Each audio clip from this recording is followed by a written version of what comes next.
성경을 읽으면서 매우 위험한 방법 중에 하나가 내 마음에 쏙 드는 구절만 쏙 빼서 그 말씀만 외우고 다니는 겁니다. 그렇게 하면 뭔가 마음이 편안해지는 것은 우리 동양 문화의 무속적인 영향 때문에 그렇습니다. 존재하는 모든 문서나 문장이나 책을 우상숭배하는데 쓸 수가 있고 그런 식으로 쓰는 게 동양의 무속이며 그 무속의 범주에서 벗어나지 못한 것이 불교, 도교 등등 우리 주변에서 볼 수 있는 모든 종교입니다. 그런데 그러한 무속적인 성향을 우리 안에 그대로 간직한 채 성경을 읽으면 성경을 읽으면서도 우상숭배에 빠질 수가 있습니다. 아니라고 하면 안 됩니다. 왜냐하면 우리 주변에 이단들이 너무 많습니다. 그러니까 이 모든 이단의 공통점이 근본적으로 뭐냐면 무속적인 어떤 관념으로 성경을 읽는 겁니다. 그러면 교회에 올 때 우리가 예수를 믿기로 했습니다라고 할 때 내가 갑자기 전혀 다른 인간으로 새로운 창조물이 되어서 전혀 다른 의식과 사고방식으로 한꺼번에 100% 변화되어서 교회에 발을 디디기 시작한 것이 아니기 때문에 우리는 동양의 무속적인 나를 길러낸 그리고 내가 성장하면서 몸으로 익힌 무속적인 어떤 것이 내 안에 들어옵니다. 좀 더 깊이 책을 읽은 분들은 알겠지만 그리스 로마 철학 그것이 종교가 아니라고 보통 생각하는데 깊이 읽어본 분들은 그리고 그리스 철학에 가장 우리나라에서 뛰어난 분 중에 한 분도 어떤 글에서 분명히 그걸 밝혔습니다. 그 밑에 숨어 있을 뿐이지 서양의 철학 자체도 그리스 종교, 다신교라고 하는 그 바탕을 숨길 수가 없다. 우리가 요가라고 하는 게 운동이 아니죠. 몸의 동작을 통해서 힌두교, 인도 종교의 그 정신세계를 추구하는 종교입니다. 그리고 사실은 그 이론과 그 몸의 동작을 연결하여 종교세계에 빠져들어가는데 그 중에 한 가지 방법이 요가라고 하는 거죠. 운동으로 배우지만 그 운동에 철학이 있는 겁니다. 그 철학이라고 하는 걸 예를 들어서 여러분들이 누구한테서 기술만 배웠다라고 하지만 탁월한 전문가가 보면 그 사람이 어떤 사람한테서 배웠는지 알죠? 우리 주변에 테니스든 탁구든 그냥 막 친다고 하지만 제대로 아는 사람이 딱 보면 저 사람은 어느 갈래에 들어간다. 그리고 공부 잘하신 분들은 딱 보면 알지 않습니까? 제 공부하는 스타일을 보면 어디까지는 가겠다. 공부하는 방법 자체에 그 한계가 있죠. 그것은 원리가 있다는 겁니다. 그래서 성경을 우리가 주의해서 읽어야 될 것이 나한테 딱 꽂히는 성경 구절 하나를 딱 머릿속에 집어넣고 그것만 막 외우는 거는 참다운 성경 읽기가 아니라 무속적인, 그러니까 주문은 그 내용, 그 단어의 본뜻이 무엇이고 그 단어들을 쭉 늘어 놓았을 때 그 말이 되냐 안 되느냐를 안 따지는 거예요. 무엇인가를 정리해서 압축했다라고 하지만 그 단어의 본래 가지고 있던 의미, 그 문장의 의미가 아니라 운율, 박자, 그 다음에 내가 내 정성을 다한다라는 그런 취지에 더 부합하는 것이지 내가 무슨 진리를 알고 있다. 이 진리를 어떻게 깨달아서 어떻게 실천한다라고 하는 데에는 관심이 없는 거죠. 무속적인 경향이 크면 클수록 내가 잘 풀리나? 내 자식이 잘 풀리나? 이런 정도로 점점 생각이 깊어지는 겁니다. 다행스러운 것은 대부분의 사람들은 이 무속적인 경향이 상당히 좀 얇다는 거예요. 그 중에 조금 깊으면 아주 쉽게 이단에 빠집니다. 그 근본 성향이 문제고 그 성향을 고쳐야 되는 거죠. 고치지 않고 성경을 읽으면 예를 들어서 우리가 읽은 오늘 로마서 10장 1절서부터 10절에서 다른 거는 모르겠고 9절 10절은 내가 알아 이렇게 될 수가 있어요. 9절 10절은 너무나도 유명합니다. 마음으로 믿어 입으로 시인하여 구원에 이른다. 그러면 요것만 확신하여 너 믿냐? 믿으라. 뭘 믿어? 그러면 이제 할 말이 없으면 우리 교회 와봐. 교회를 몇 년을 다녔고 교회에서 직분을 가졌다라고 하는데 성경적 신자라면 창세기부터 요한계시록의 기본 줄거리, 줄기가 무엇인지는 알아야죠. 성경 본문을 어떻게 읽어야 되는지에 대해서 설명은 못해도 마음의 자세는 되어 있어야죠. 마음으로 믿어 입으로 시인하여 구원에 이르니라 라고 하는 것을 이 문맥에서 떼어가지고 혼자 외우고 주문처럼 외우게 되면 거기서 나온 게 구원파 이단입니다. 본문의 다른 곳에서 지적하면서 이게 진짜 무슨 뜻이냐라고 물어보면 그건 모르겠고 여기 이렇게 쓰여져 있지 않냐. 난 이 말씀 굳게 믿어 이렇게 생각하고 고집을 부립니다. 10장 1절로 가면 이렇게 해서 망한 것이 유대인들이고 유대교라고 얘기합니다. 성경을 읽어보고 얼핏 피상적으로 느낄 수 있는 것은 하나님은 이스라엘 백성들을 선민으로 선택을 해서 구원받은 민족이다. 그래서 특별히 그들에게는 십계명을 주시고 모세 오경을 주었고 그래서 뭐라고 약속을 했냐면 이대로만 하면 너희가 구원을 받고 강대한 나라를 이루고 복을 누리며 살 것이다. 그런데 10장 1절에 보면 바울이 한탄하고 있습니다. 그래서 거듭해서 이렇게 말합니다. 내 마음에 소원이 있다. 하나님께 구한다.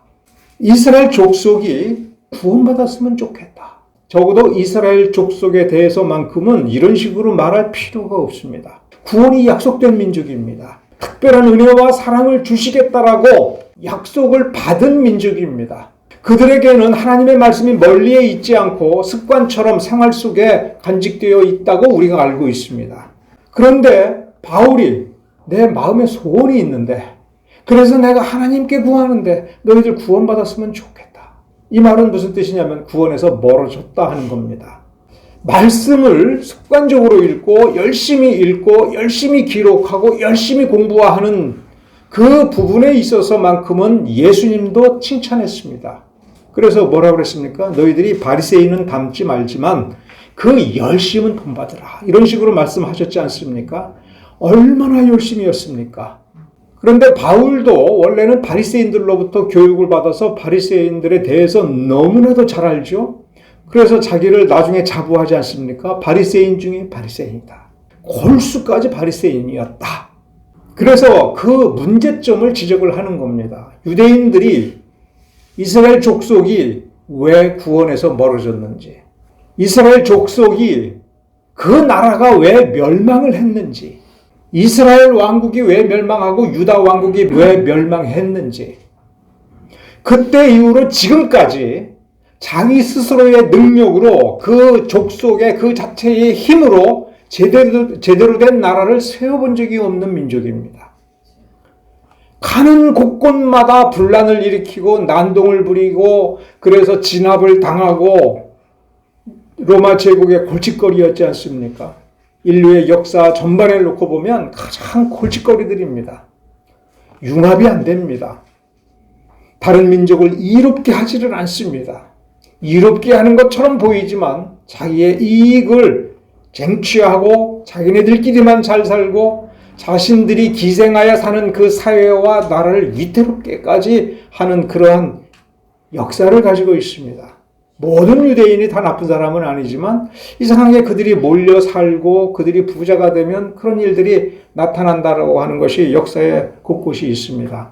2절에 그 핵심을 지적합니다. 하나님께 열심히 있으나 지식을 쫓은 것이 아니다. 이 말은 이렇게 이해를 해야 됩니다. 하나님께 대하여 열심을 가지고 있고 열정을 가지고 있고 무언가 치열하게 노력을 하는데 하나님을 아는 지식은 없다. 이 부분을 지적하면서 그러면 우리는 어떻게 해야 되느냐라고 할 때에 9절 10절을 얘기한 겁니다. 그러면 2절과 연결해서 보면 이겁니다. 유대인들은 열정이 있었으나 마음은 없었다. 하나님께 열정을 가지고 하나님을 열정적으로 추구했지만 진실로 그 마음에서는 하나님을 찾은 게 아니다. 그럼 뭘 찾았느냐 하는 것을 3절에서 설명합니다. 하나님의 의를 모르고, 이 모르고는 2절과 문맥을 이어서 보면 무시하고예요. 알면서도 마음에서 버린 겁니다. 그래서 구약 성경에서도 종종 그런 말을 하지요. 하나님께서 선지자를 통해서 내게 등을 돌렸다. 마음은 내게서 멀다. 이 고질병을 수백 년이 지나도 1000년이 지나도 해결을 못한 겁니다. 그리고 오늘날까지도 해결을 못하고 있는 겁니다. 오늘날까지도 입술로는 하나님을 믿는다라고 하고 마음으로는 하나님을 섬깁니다라고 자기가 고백을 하지만 존경받는 신자로서 인정받지 못하고 하나님께서 보시기에 합당치 않다. 이렇게 판단할 것이 분명한 행태를 보이는 그것이 여기에 있는 겁니다. 그리고 또한 모든 이단 혹은 이단화되어 가는 것에 바로 이 핵심이 있는 겁니다. 자, 열심이 있다라고 그랬으니까, 그런데 마음은 없고 마음에 없으니까 아는 바가 없는 거예요. 다시 말하면 같은 반에서 똑같은 시간 공부를 했는데 똑같은 시간 책을 읽었는데 나중에 보니까 한 학생은 머릿속에 든 게 아무것도 없는 거예요. 다른 학생은 본문의 내용을 속속들이 잘 알고 있고 깊이 명심한다라고 하죠. 본질을 아는 학생이 있는 겁니다. 그럼 우리는 아주 답을 쉽게 찾을 수 있어요. 너는 딴 생각하면서 읽었지. 너는 이 책에, 이 문장에 마음을 두지 않았지. 우리 그렇게 판단할 수가 있지 않습니까? 그러니까 성경을 읽을 때 문자를 읽고 하루에 5장을 읽고 1년에 1독을 하고 하는데 성경 본문에 깊숙이 마음을 두지 아니하고 겉으로만 문자를 읽고, 그런데 다른 사람들은 그 사람 속으로 무슨 생각을 하는지 모르니까 와, 저 사람은 매일매일 성경을 열심히 읽어. 하루에 1시간을 읽어. 2시간을 읽어. 1년에 1독을 해. 1년에 2독을 해. 어쩌다 집에 가보면 항상 하나님 말씀을 읊어주는 오디오를 틀어놓고 항상 그 공간, 그 거실에 하나님의 말씀이 넘치도록 하고 있어. 와, 대단히 열심이야. 이런 열심을 가리킬 수 있습니다. 또 이 열심은 또 다른 형태로 나타나면 나는 주일날 한 번도 안 빠져. 예배에 얼마나 열심인지 몰라. 저 사람은 예배에 얼마나 열심인지 몰라. 저 사람은 헌금에 얼마나 열심인지 몰라. 저 사람은 교회 봉사에 얼마나 열심인지 몰라. 저 사람은 참 존경스러워. 저 하는 거를 봐. 이렇게 평가될 수 있는 게 하나님께 열심이 있다라고 하는 얘기입니다. 근데 그 열심이 그 마음 깊숙한 곳에서부터 나오면 정말 하나님께서도 인정해주고 성경적인 것이고, 그러므로 하나님께서 약속하신 온갖 축복을 주실 거라고 우리는 믿고 기다리면 되는 겁니다. 그런데 우리는 거기까지 다른 사람이 그렇게 하는지 우리는 잘 모르지 않습니까? 탁월한 믿음의 깊이가 있는 사람이 딱 보고 왠지 너는 마음을 딴 데 두고 있는 것 같아. 우리가 공부하는 학생도 선생은 보면 알지 않습니까? 야, 너 굉장히 열심히 하는 것 같은데 너 마음은 딴 데가 있네. 마음은 콩밭에 가 있네. 그래서 교회에는 신앙의 연륜이 깊고 좋은 분들과 오랫동안 어렸을 때부터 신앙생활을 많이 하고 때로는 많이 실패도 해보고 그리고 회개도 많이 해본 그런 믿음의 경륜이 있는 분들이 있어야 되는 거죠. 그러면 어떤 열심이 나타납니까? 정말 그런 분이 있으면, 그리고 그런 분을 존중하면, 참다운 믿음을 좋아하고 사랑하고 추구하는 분위기가 있으면 틈나는 대로 묻겠죠. 공부 잘하는 사람의 특징이 뭡니까? 잘 묻는 겁니다. 열심히 묻는 겁니다. 주어진 답변에 만족하지 않고 좀 더 고민해보고 좀 더 깊이 들어가고 정리를 열심히 하는 거죠. 딴 데 신경을 쏟지 않고 오직 자기가 좋아하고 사랑하고 자기가 해야 될 것이라고 하는 것에 집중을 하는 거죠. 일에 집중을 하면 뭐가 나옵니까? 성과가 나옵니다. 그 성과를 보고 그 삶의 열매를 보고 그가 이룬 것을 보고 그가 얼마나 여기에 집중했는지 여기에 애정을 쏟았는지를 알 수가 있지요. 마음을 하나님께 두지 않고 겉으로는 하나님께 열심히 있다라고 하는 것이 어떤 결과로 나타나는지 그 기준을 그 다음 구절에서 설명한 것이 그 3절입니다. 하나님의 의를 모르고 하나님의 의를 무시하고 자기 의를, 자기 잘난 것, 자기가 얼마나 정당한 것, 자기가 얼마나 정의로운가, 자기 자신을 드러내고 자기 자신을 뽐내려고 하는 그러한 것으로 나타나서 결국은 그 다음에 최종적 결과가 힘써 하나님의 의를 복종치 아니하였느니라. 여기서 힘써라는 말이 조금 애매하게 들어갔어요. 하나님의 의를 복종하려 하지 않는다. 그의 의지와 실천해 보면 하나님의 의를 찾지 않는다 하는 겁니다. 그러면 하나님의 의라고 하는 것이 이제 그 다음에 우리가 흔히 얘기하는 율법과 복음 얘기가 그래서 나오는 겁니다. 그런데 여기서 바울이 율법으로는 의를 얻지 못한다고 말한 게 아니고 율법 또한 하나님의 의를 성취하기 위하여 이 민족에게 주었는데 그 민족의 영적 수준이 낮아서 계명의 형태로 준 겁니다. 자, 그러면 이런 얘기가 되는 겁니다. 율법을 주어서 율법을 행할 때 하나님께 마음을 두지 아니하고 이 말씀 속에서 하나님께서 우리에게 보여주시고 행하라라고 말씀하시는 참뜻을 그 문장을 본 다음에 그 다음에 해보면 아는 거 아니에요? 해보지 않고 숙달될 수가 없고 전문가가 될 수가 없는 겁니다. 정말 탁월한 기술자는 어떤 사람입니까? 어렸을 때부터 기본적인 것부터 해보면서 많은 실패를 하고 뭔가를 알아가는 사람이죠. 책으로 본 사람과 책으로 본 뒤에 그것을 실천하여 여러 가지 성과를 내보면서 경륜을 쌓은 사람이 알고 있는 깊이는 굉장히 다른 겁니다. 하나님의 계명을 하나님을 위하여 하나님을 사랑하기 때문에 그걸 그대로 실천하여 보면 하나님이 누군가를 알게 되는데 이들은 계명을 받았지만 이 계명대로 하면 복을 받으니까 그 계명대로는 하는데 마음은 하나님을 높이는 데 있지 않고 자기를 드러내는 것에 있습니다. 그러니까 바리새인들은 하나님의 말씀에 무식한 자들이 아니라 하나님을 모르는 자인 겁니다. 문자를 연구하여 성경이 어떻게 쓰여져 있는 지식은 가지고 있으나 그 애정은 하나님께 있는 것이 아니라 자기가 다른 사람에 비해서 얼마나 뛰어난 사람인가. 여기에서 하나님의 의가 깨져버린 겁니다.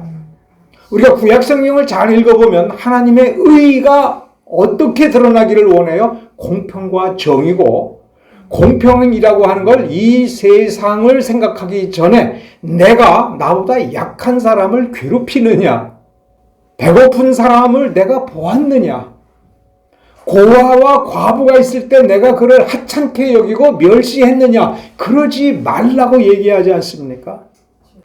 이웃의 것을 이웃에게 돌려주는데 그럼 이웃의 것이 길바닥에 떨어진 1,000원짜리 한 장만이 이웃의 것이 아니죠. 인간적으로 대우를 받아야 될 그 존경, 그리고 그의 삶의 보호, 그리고 그가 어려움에 처했을 때 도와달라고 할 때 그 소리를 들은 사람이 그거를 도와주는 것, 이것을 공평이라고 하지 않습니까?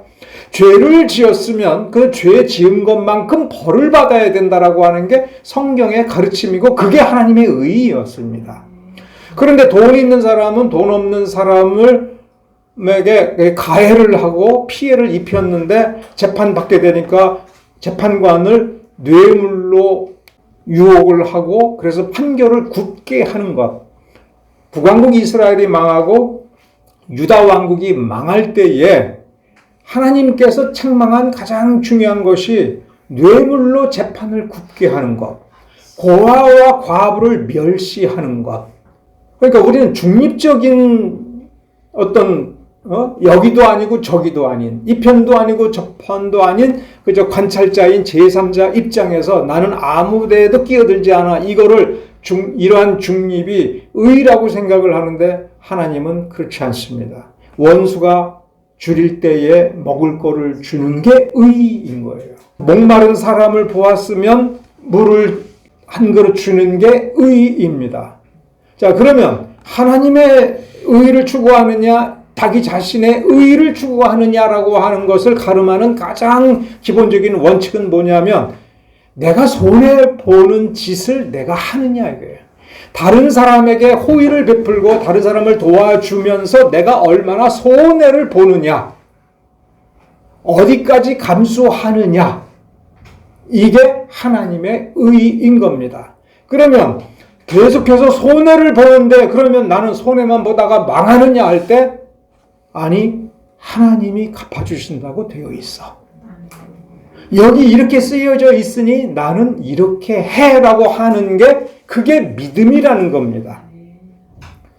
그러니까 믿음은 결단이 아닌 거예요. 내가 이렇게 하겠어, 난 이렇게 될 줄로 믿어라고 하는 것이 주술, 무속일 수가 있고 하나님께서 인정하는 참된 믿음일 수가 있는 겁니다. 목사 말을 들어보니 그 말이 믿음이 가. 이건 진짜 믿음이 아닌 거예요. 성경은 항상 뭐라고 얘기하냐면 어떤 신령한 목사, 신령한 제사장, 신령한 사제, 신령한 예언자, 그들의 신령함이 문제가 아니라 성경에 쓰여져 있는 것과 얼마나 일치하느냐. 이 성경을 얼마나 잘 설명해서 그가 온 마음을 다하여 이 말씀을 통해서 하나님을 믿고 하나님을 닮아가느냐. 하나님이 어떤 분인지 우리가 모른다라고 하는 사람은 성경을 모르는 사람인 거예요. 성경을 읽어보면서 야, 하나님이 이런 분이구나 했는데 옆에 있는 분이 우리 권사님이, 우리 장로님이 왠지 하나님하고 비슷하네, 점점 닮아져 가네 할 때 그게 진짜 믿음의 공동체예요. 매우 신비로운 단어가 이 본문에 하나 쓰여져 있는데 어디냐면 8절입니다. 8절에 어떤 단어가 있냐면 믿음의 말씀이라는 거예요. 이 믿음의 말씀이 무슨 뜻인가를 이해해야 9절과 10절을 똑바로 이해할 수가 있는 겁니다. 8절을 빼버리고 9절과 10절만 가지고는 우리가 어떻게 말할 수 있냐면, 자, 성경은 하나님의 말씀인 것을 빨리 믿어. 믿는다고 해. 자, 우리 기도합시다. 너 하나님 믿는다고 말을 해. 예수가 너의 죄를 다 속해 주었다라고 너 빨리 믿어.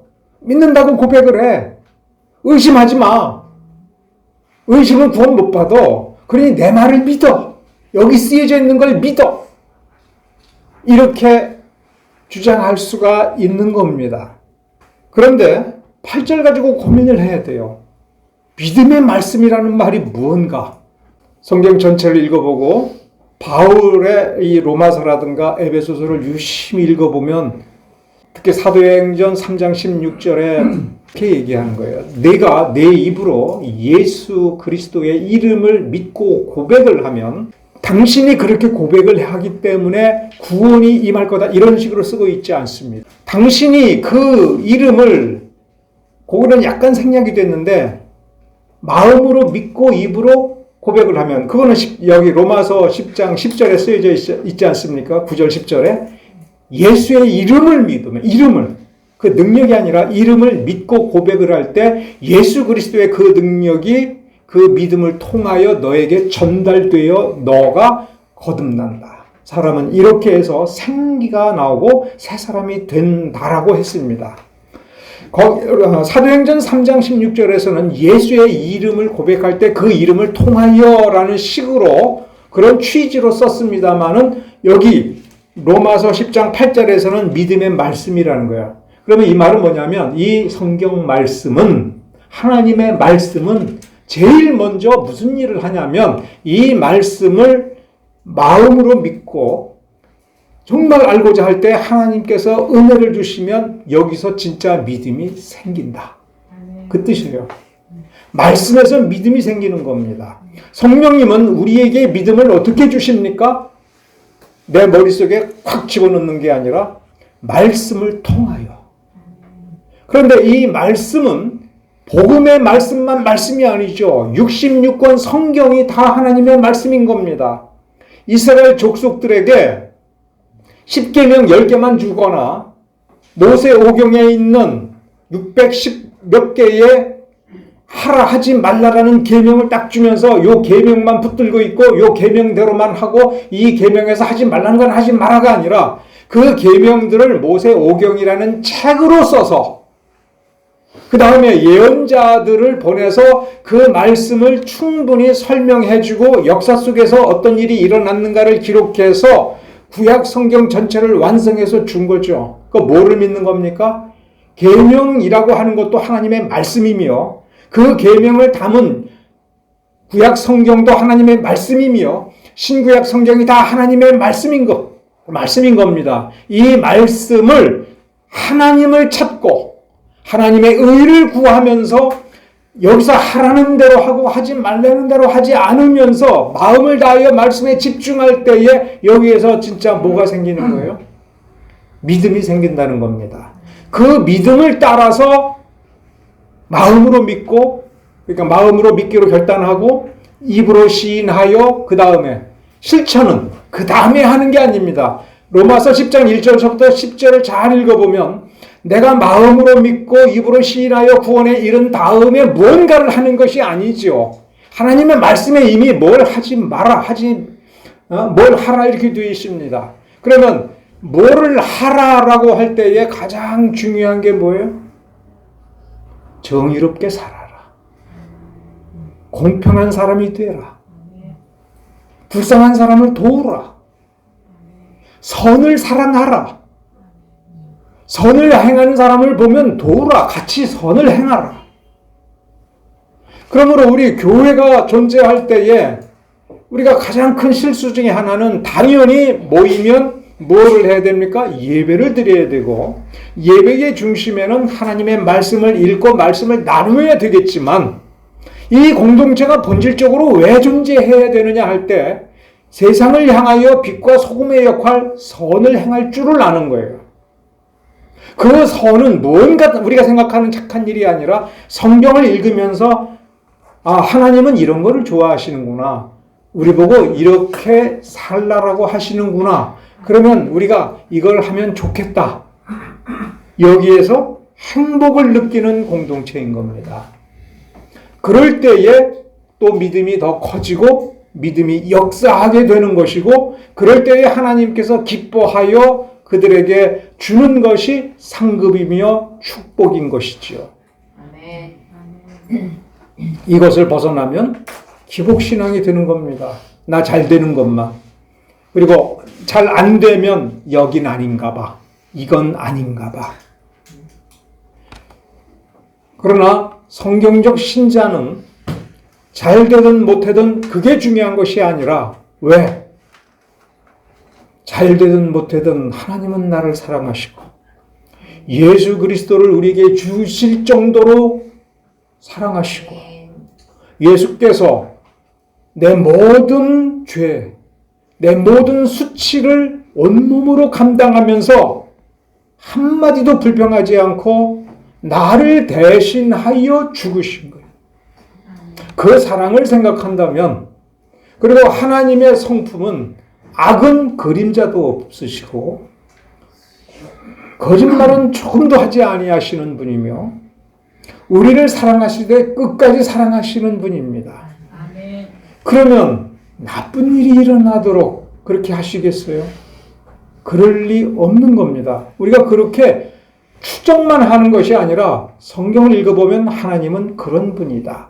이 하나님을 이렇게 점점 더 알아갈 때에 정말 하나님의 말씀은 믿음의 말씀이고 이 말씀을 통해서 우리가 바뀌는 겁니다.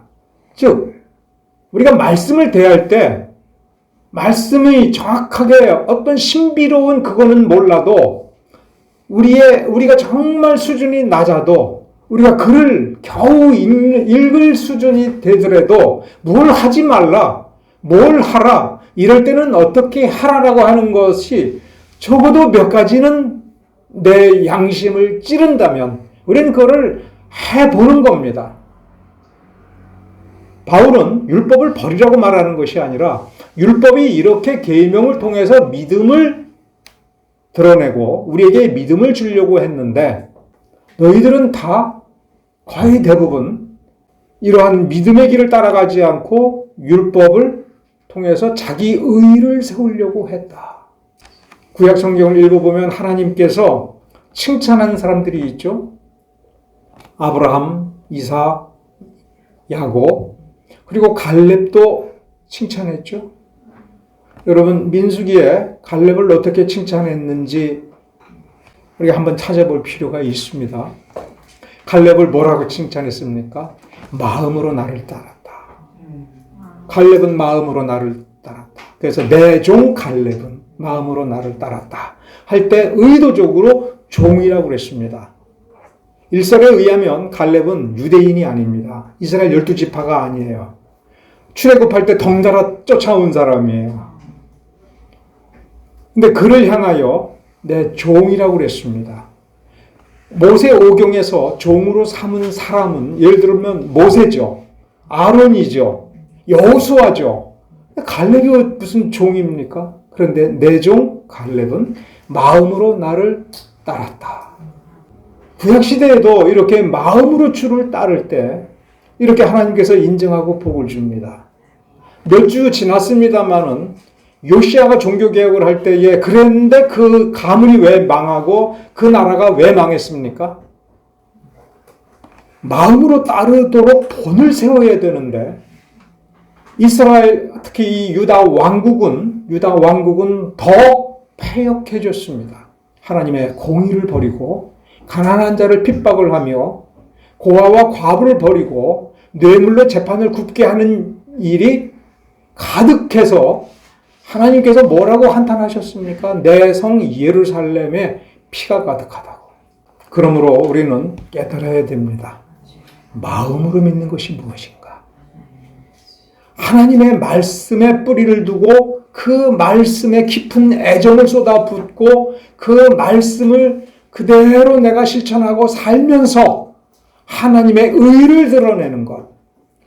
나를 죽이고 나를 부인하며 나를 숨기고 하나님만 드러내는 것에 만족할 줄 아는 그 마음을 얻고자 성경을 읽고 이 성경을 통해서 이 문자 뒤에서 우리에게 은혜를 주시고 우리를 이끌어 주시는 예수 그리스도의 모습을 보고 그와 교제를 나누는 것. 우리는 그 경지를 가져야 됩니다. 요한복음 14장을 기억하셔야 됩니다. 예수님께서 제자들에게 뭐라고 가르쳤습니까? 내가 어떻게 하나님을 완벽하게 순종할 수 있는가에 대한 비결을 말씀하셨죠. 내가 저 안에, 내가 아버지 안에, 아버지가 내 안에 있기 때문에. 그러면서 제자들에게 내가 너희 안에, 너희가 내 안에.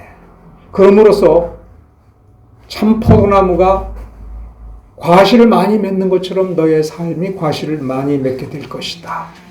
그래서 우리의 마음의 진정성을 다한다고 할 때 인간적으로 내 마음의 진정성만 다하는 것이 아니라 이 말씀을 통해서 말씀을 실천하고 말씀에 애정을 쏟으면서 어느 경지로 가야 되는 거냐면 예수가 내 안에 있고 내가 예수 안에 있다라고 하는 경지를 아는 데까지 가야 되는 겁니다.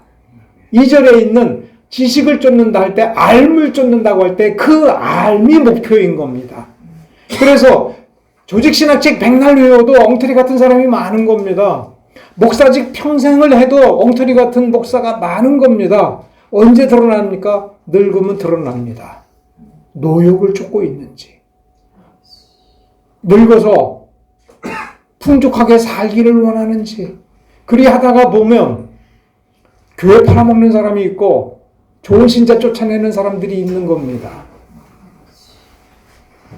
우리가 마음을 쫓지 아니하면 그렇게 될 수가 있음을 경각심을 가져야 됩니다. 하나님을 사랑합시다. 하나님을 내 안에 채웁시다. 하나님의 말씀을 날마다 실천하면서 하나님이 말씀하시는 그대로 행할 줄 알고 하나님이 싫어하는 것은 행하지 않는 사람이 됩시다. 그 사람의 마음이 거짓이 없는 거고 그 사람의 고백은 거짓 없는 고백인 겁니다. 바울은 그것을 우리에게 가르쳐주고 그렇게 되고자 소망하고 있는 것입니다. 그렇게 되지 아니하면 유대인들처럼 망합니다. 기도하겠습니다.